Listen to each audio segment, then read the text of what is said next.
Today we will learn about the volume of distribution, introduction, type, method for determination and application. Uh, our lecture will be from the Applied Biopharmaceutics and Pharmacokinetic, Chapter 4, One Compartment, Open Model, Intravenous Bolus Administration.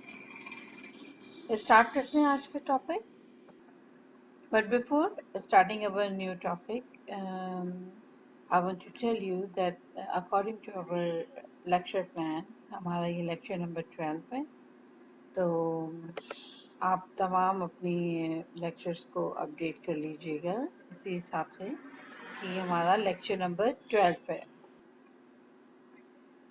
जैसे कि आप सबको ही मालूम है कि drug distribution is a complex process. If these processes are rapid enough, we can simply simplify our conceptualization as if the drug uniformly distribute into a single compartment of the fluid. The volume of the single compartment is termed as apparent volume of distribution, जिसको हम represent करते हैं VD से.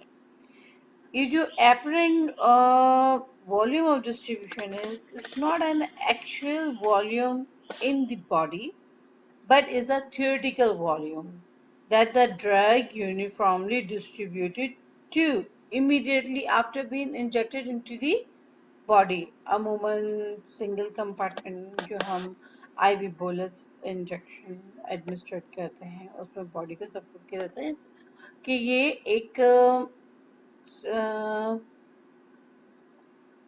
Single compartment है. ठीक है, और इसमें क्या होता है, immediately after being injected into the body जो ड्रग है वो completely डिस्ट्रीब्यूट हो गई है. This uniform and instantaneous distribution is termed as well-stirred one compartment model. The apparent volume of distribution is the proportional between the dose and the concentration of the drug in the plasma, जिसको हम कहते हैं C0 up in plasma. ठीक है, initial concentration in plasma at the time immediately after being injected. Okay student, आप इस figure 4.1 के अंदर देख सकते हैं कि IV बोलस एडमिनिस्ट्रेट की गई है और ये डायरेक्टली जाके वन कंपार्टमेंट के अंदर गई है और वन कंपार्टमेंट के अंदर डी भी रिप्रेजेंट कर रहा है ड्रग इन द बॉडी और VD represent apparent volume of distribution. तबकि के जो है वो एलिमिनेशन रेट कांस्टेंट है. वन कंपार्टमेंट मॉडल की एक बात हम आपको बताते हैं कि इसके अंदर जो है वो शो तो करता है कि drug in plasma but does not predict the concentration in the tissues. अगर टिश्यूज की बात की जाएगी तो वो फिर मल्टी कंपार्टमेंट की तरफ चला जाएगा. मगर यहाँ पर अगर हम IV वन कंपार्टमेंट की बात कर रहे हैं तो इसके अंदर सिर्फ ये प्रेडिक्ट कर रहा है कि प्लाज्मा के अंदर कितनी ड्रग मौजूद है, but not predicted the concentration in the tissue. But फायदा क्या है, using this model which assumes the distribution to tissue is rapid, we can assume that the decline in the drug concentration in the plasma and tissue will be proportional.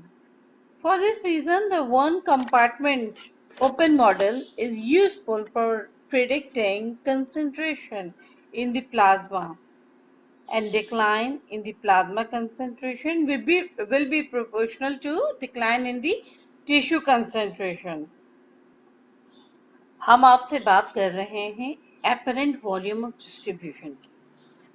तो apparent volume of distribution को हमने जैसा explain किया कि कोई भी drug जो कि बॉडी के अंदर जा रही है वो इक्विलिब्रेट होगी रैपिडली इन द बॉडी और जब वो प्लाज्मा में पहुंचेगी एंड अदर बायोलॉजिकल कंपार्टमेंट में तो क्या होता है, वो वहाँ पे कुछ ना कुछ अवेलेबल होगी.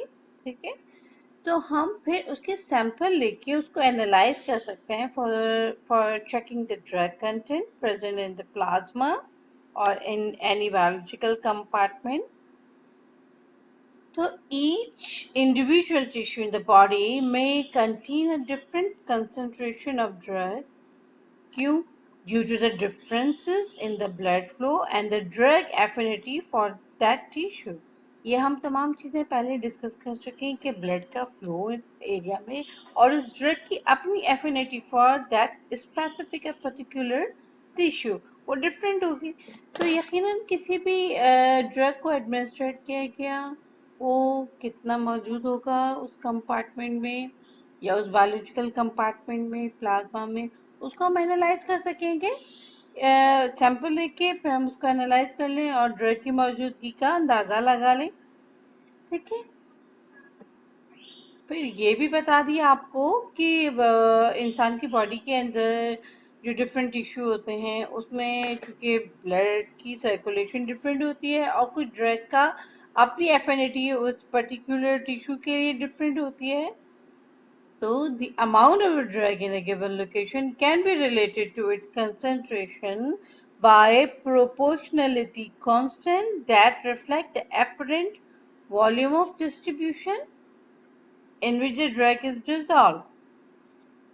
अच्छा, तो फिर ये जो वॉल्यूम ऑफ डिस्ट्रीब्यूशन है वो रिप्रेजेंट करेगा a volume that must be considered in estimating the amount of the drug in the body from a concentration of drug found in sampling compartment.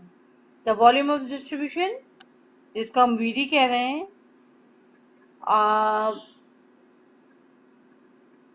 In the drug जिसके अंदर drug मौजूद है इसको हम equation 4.5 से समझ सकते हैं।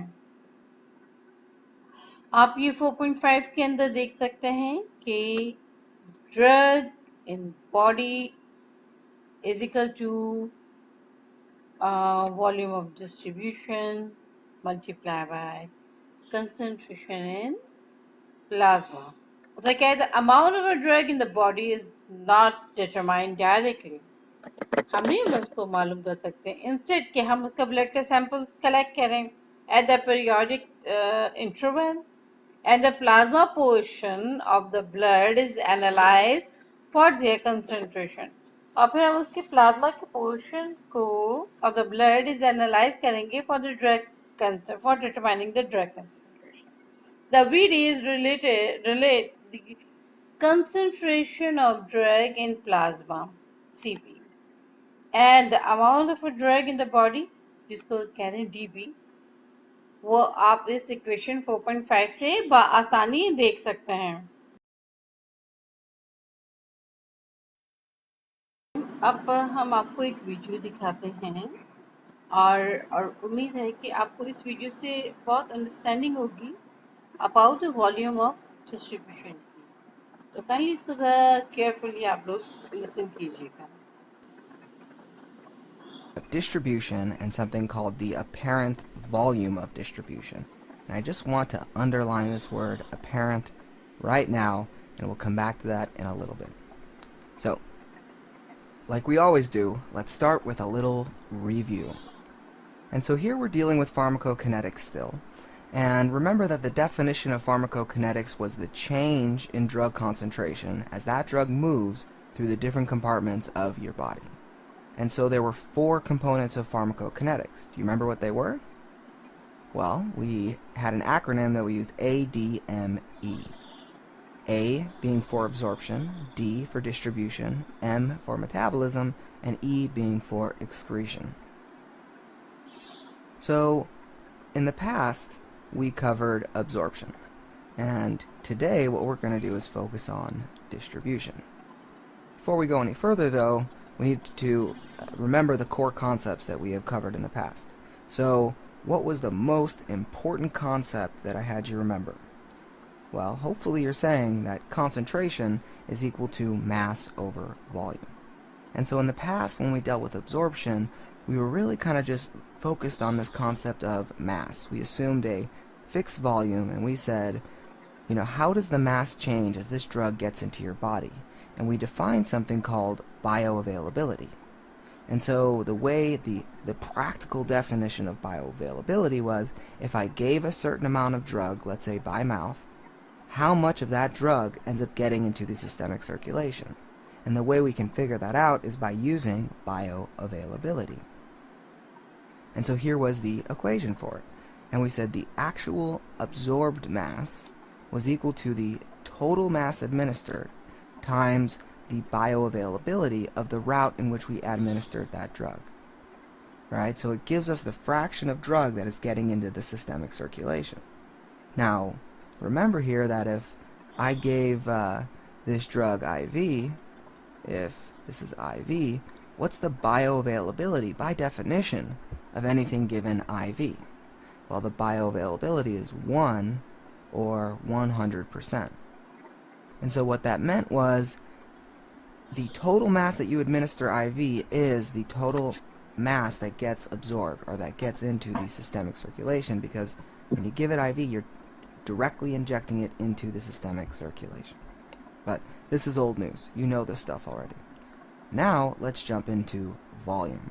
So in the past, we assumed that the volume really didn't change, and that we gave the drug and it went into the plasma and it didn't go anywhere else. But now we're talking about distribution, and so volume is the key term when we think of distribution. So what was distribution? Well, distribution is the dispersion of a drug throughout your body. And the way I like to think about this is that the drug is going from one place to another. So where does it start? What's the one place? It starts in your vascular space. What's the other? It's going to your extravascular space. And so when we think of distribution, if this is a vessel, and we took all the cells out of this vessel, out of the blood, and all we're left with was plasma, right? Plasma. Remember, the plasma was what? It's the blood minus the cells. So if we started in this vascular space and I had a drug, the process of it going from this vascular space to the extravascular space is what we call distribution. And remember that this extravascular space now is another volume we need to consider, and that's why we're dealing with volume here. So what are some examples of the extravascular space where there might be fluids or places that drugs can get into? Well, we have our interstitial, right? Where else? Well, drugs can get into the fat. Drugs can get into the muscle. And really, because drugs are really getting, we're looking at the water compartments of the body. Well, remember that plasma was the blood minus the cells. So sometimes the intracellular space is associated with extravascular space. So the cells, inside the cells of the fat or inside the cells of the muscles, we know that we have water in those too. So I'm just going to write here intracellularly. And so these are all places that the drug can go outside of the plasma, and these have a volume, and we need to consider it if we're going to figure out the plasma drug concentration. So before we jump into distribution, there's one more thing we want to cover, and that is just to quickly review this case that we had done in the past. And what we're going to do is differentiate this case, which had no distribution, from the next case, which does have distribution. So we've done this before. We gave 10 milligrams of a drug, IV bolus, but in the past we assumed that that drug stayed in only one compartment, and that compartment was the plasma. So here we were assuming no distribution. And just to have a really simple model, we also assumed no elimination. So what happened here? So I gave 10 milligrams of drug. Here is my syringe, right? And here I have 10 milligrams. And what I always want to do when I'm thinking of pharmacokinetics is figure out the plasma drug concentration. So we remember our most important concept, concentration is equal to mass divided by volume. And so because we only assumed one compartment, I said the mass was 10 milligrams. That was the amount of drug absorbed and administered, because I gave it IV, divided by the plasma volume, because we're trying to find the plasma concentration, of 2.5 liters. And if I solve for that, I get a concentration equal to 4 milligrams per liter.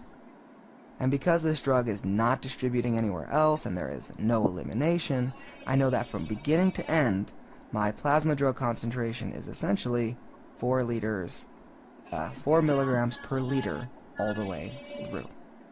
So in the next case here, which will be case 3, because we've already done case 2 when we considered IV administration of a drug, and we learned about bioavailability. In the next case, we're going to look at distribution, and we're going to assume a multi-compartment model.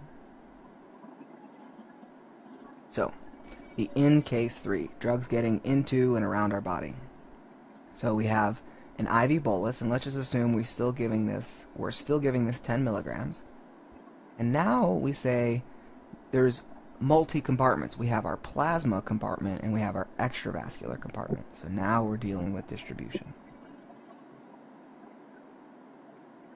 And again, we assume no elimination.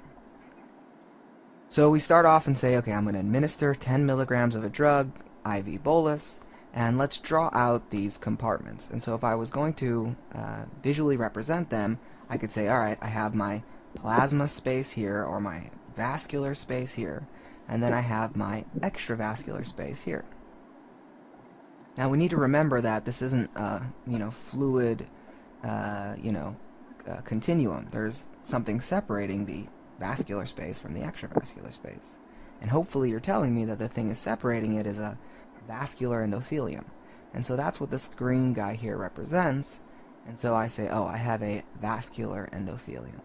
And so what we're going to consider, like we always do with pharmacokinetics, is if I administer this 10 milligrams of drug, IV bolus, what happens to the plasma concentration with time as this drug is moving through the different compartments of the body. So what do we always do first? Before we graph anything, before we do any pharmacokinetics question, we always remember concentration is mass over volume. That is always the first thing that you should go to, no matter what. And so now I need to figure out what's going on. So let's just, think I've got a syringe. Right, I guess the syringe isn't as pretty as the other one. I gave 10 milligrams of drug right here. And so I want to figure out what this plasma concentration is. So I say, oh, I gave 10 milligrams of drug and it distributed into a volume of 2.5 liters. And so I'm just going to draw in some drug here. So this right here is at time t equals 0. So we'll say at t is equal to 0 hours. And so coming to my little graph right here, I would say, oh, that would mean at this time t equals 0, when I injected the drug, I have a concentration of 4 milligrams per liter. Now, unfortunately, it's not this simple, because we know that this drug is going to distribute into the extravascular space. So let's see that happen. Boom, boom, boom, boom. That was pretty cool, eh? That took way too long. Okay. So now that this drug is distributed into a larger volume, what has now happened to my plasma concentration? Well, my plasma concentration has gone down a little bit. And so if I was to assume that the concentration here was equal to the concentration here, really I can just use my core equation and try to solve for the concentration of the drug. So what do I mean? If I was going to consider an ideal situation, I would say the total mass absorbed is the concentration is equal to the total mass absorbed divided by the volume which the drug is distributed in. And so this volume we oftentimes just represent as VD, volume of distribution. So now I look at this and I say, alright, well, it distributed in a volume of 2.5 liters and into a volume of 7.5 liters. And so if I do that, I get, okay, at a short time later, let's say it took an hour for this to occur. So at t is equal to 1 hour, I have 10 milliliters of drug, and I know it's distributed into a volume of 10 liters, so I get 10 milligrams per liter. No, 10 milligrams per 10 liters, or 1 milligram per liter. Sorry about that. So, now let's draw this graph. So I know that at time t equals 1 hour, so let's say this is 1 hour, this is 2 hours, whatever. As time goes on, I know that this is diffusing across this membrane, and therefore the concentration is going to drop, and I get something that kind of looks like this. And this here, let's just say, is at the 1 milligram per liter. So remember that this is the ideal situation. And the only reason I could tell you what the plasma concentration was is that I had to assume that I had the same concentration of drug on both sides. So I wrote this right here. This is the ideal situation, assuming the drug concentration is the same on both sides, and also that there's no elimination occurring. But we know we don't always deal with this ideal situation. And we know that the drug is not always going to be the same concentration on both sides. So because of this, we have this term called volume of distribution. And so if I was to, let's just scratch all of this right now, and let's redraw a couple of pictures thinking of our this term, volume of distribution. So what is the volume of distribution? Well, you can think of the volume of distribution as the total mass absorbed divided by the plasma concentration.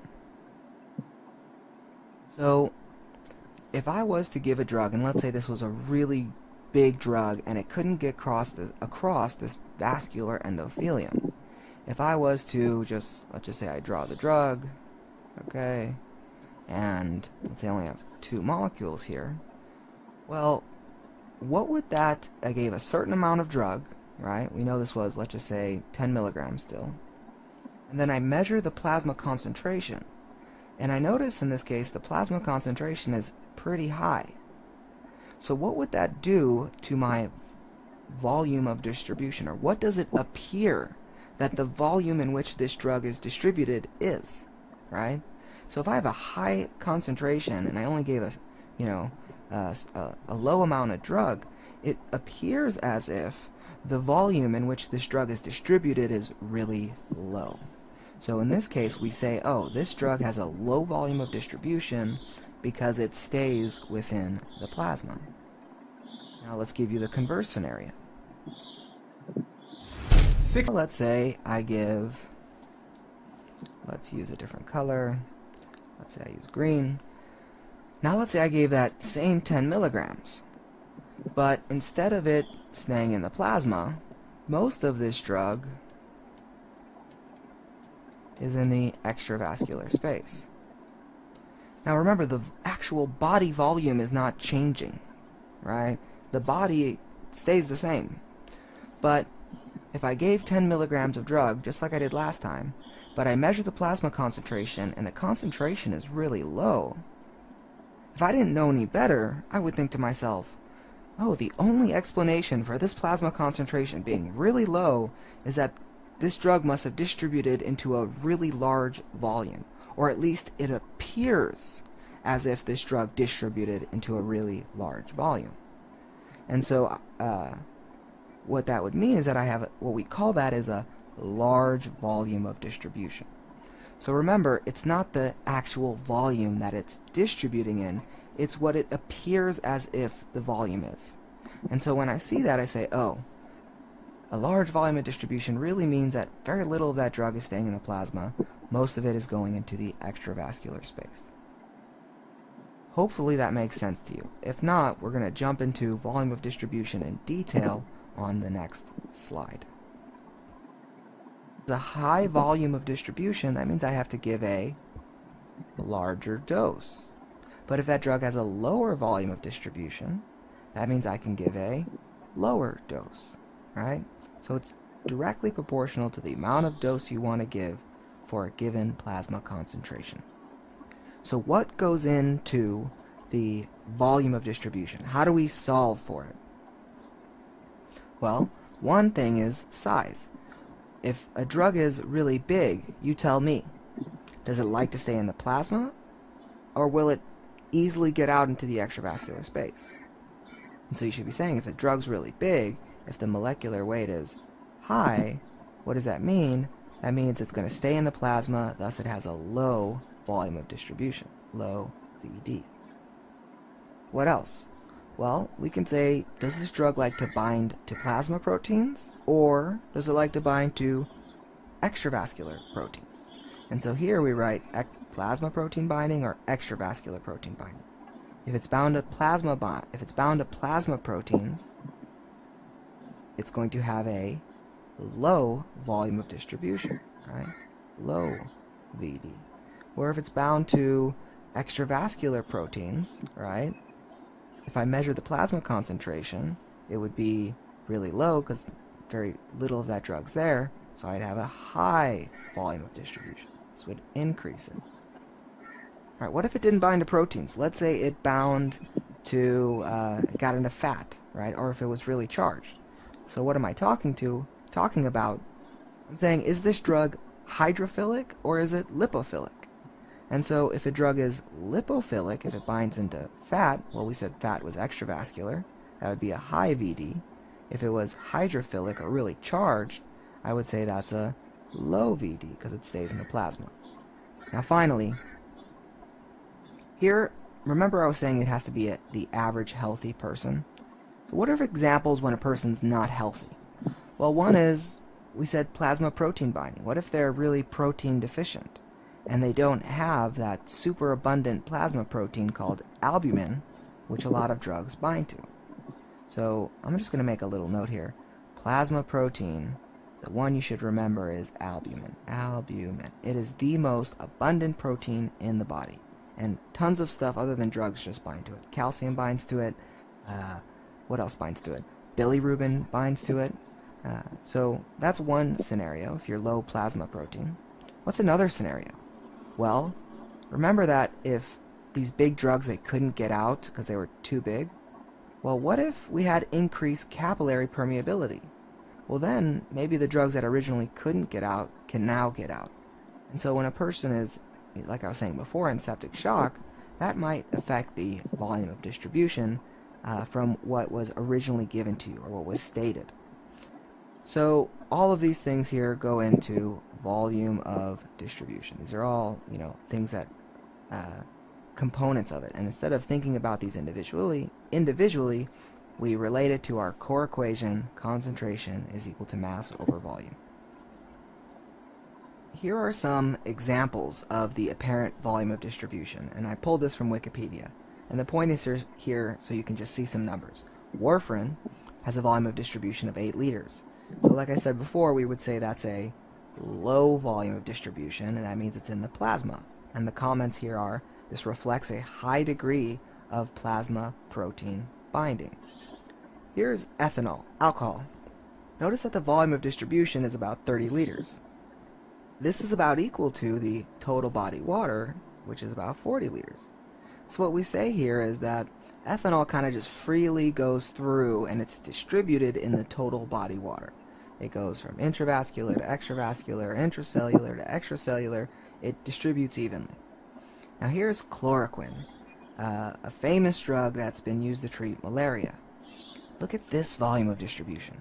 It is 150,000 liters. And so what that means is that I give a certain dose and the plasma concentration is really low. Where did all that drug go? Well, here it says that it shows a highly lipophilic molecules which sequester into the body fat. So high volume of distribution means it's in the extravascular space. Finally, some experimental drug, volume of distribution of 8 liters, so we'd say that's low, and this is because it's a highly charged hydrophilic molecule. So just the last comment on another way to think about it before we get into some pictures to help you really remember what volume of distribution is. So here's this particular scenario. I gave a certain amount of drug and the plasma concentration is really low. So it appears as if this drug distributed into a really, really large volume, right? And that would be the case for something like chloroquine. So let's do some pictures, because pictures are really what help you solidify things in your head and help you remember them. So here are some comparisons.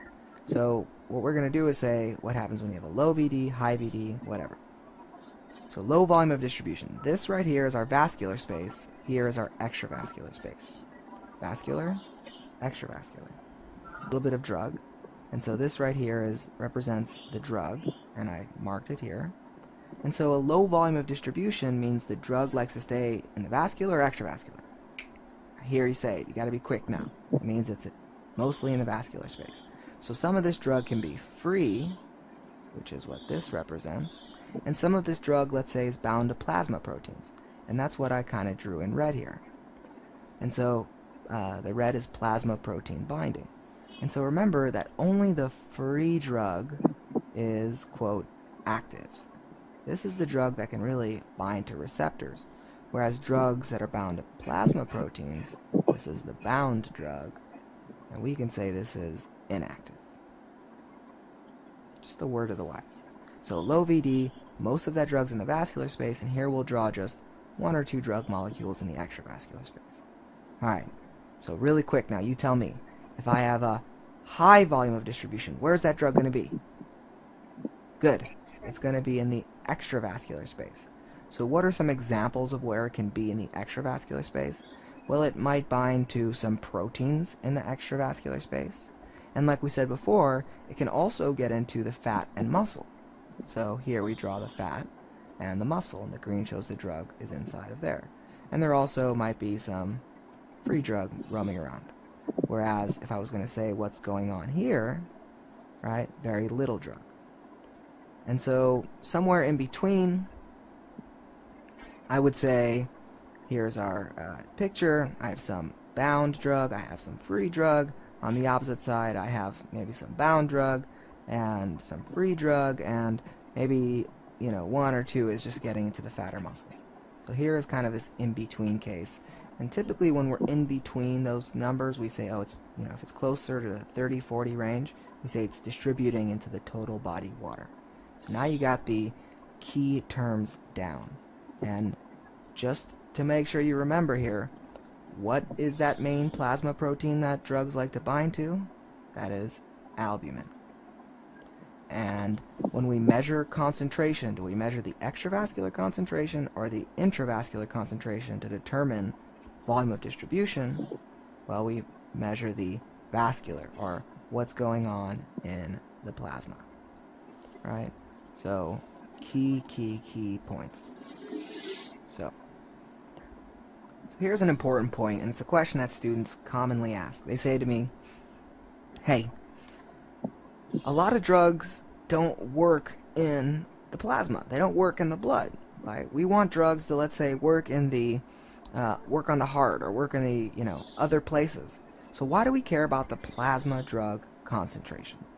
And the reason is that we look at the plasma drug concentration because we assume that plasma drug concentration is proportional to the target tissue concentration. It's the most accessible site that we have to measure, and we assume it's proportional to the target tissue concentration. Alright friends, welcome back. Here we're going